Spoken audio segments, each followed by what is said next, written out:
Son günlərdə hantavirusla bağlı xəbərlər dünyada diqqət çəkir. Xüsusilə xəstəliyin ağır gedişi və ölüm riski barədə xəbərlər narahatlıq yaradıb. Bəs Azərbaycanda risk varmı? Məlum olduğu kimi, Argentinadan Cabo Verde'yə üzən göyərtəsində 150-dən çox sərnişinin və 61 ekipaj üzvünün olduğu Niderlanda məxsus kruyuz gəmisində hantavirusla bağlı yoluxma halları qeydə alınıb. İndiyədək azı 8 yoluxma və 3 ölüm faktı təsdiqlənib. Hazırda bu virusun yayılma və ikinci Covid-19-a çevrilmə ehtimalı dünya mediasında müzakirə edilən əsas mövzulardan birinə çevrilib. İnfeksionistlərin sözlərinə görə, hantavirus insanlar və heyvanlar üçün təhlükə yaradan patogendir. Əsasən gəmiricilərdən yoluxur. Hantavirusa yoluxmuş gəmiricilərin ifrazatları nəticəsində ətrafa yayılır və həmin ifrazatlardan hava hissəcikləri insanın tənəffüs yoluna düşdüyü zaman, yaxud da ki, birbaşa kontakt nəticəsində yoluxma halı ola bilər. Xüsusilə təmasdan 1 və 8 həftə ərzində ilkin kliniki əlamətlər müşahidə edilə bilər. İlkin kliniki əlamətlər isə qripə bənzər əlamətlərlə özünü göstərir.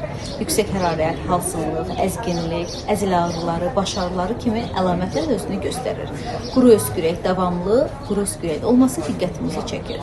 Ancaq 10 gün ərzində bu kliniki əlamətlər özünü ağırlaşmalarla göstərə bilər. Xüsusilə də ağciyərlərə maye yığılması, ağciyər şaşmazlığı, oksigen yetərsizliyi, həmçinin böyrək tutulumu ilə də özünü göstərə bilər. Xəstəlik əsasən bədən temperaturunun yüksəlməsi, güclü baş ağrıları, iştahsızlıq, ürəkbulanma, qusma, intoksikasiya əlamətləri, sümük əzələ ağrıları ilə müşahidə olunur.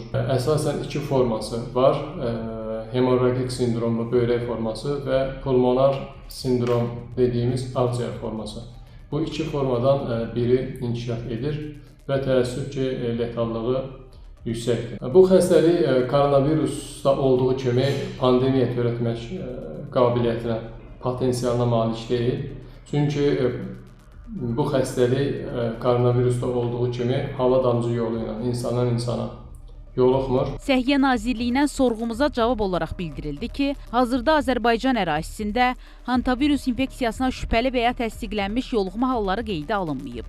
Bu virus ölkəmiz üçün endemik hesab olunmur və mövcud epidemioloji vəziyyət virusun yayılma riskinin aşağı olduğunu göstərir.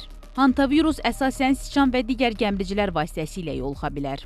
Bu səbəbdən risk daha çox gəmiricilərlə sıx təmas olan yerlərdə mövcuddur. Profilaktik məqsədlə gigiyena qaydalarına əməl etmək, gəmiricilərə qarşı mübarizə aparmaq və köhnə məkanlarda təmizlik zamanı qoruyucu vasitələrdən istifadə etmək tövsiyə olunur.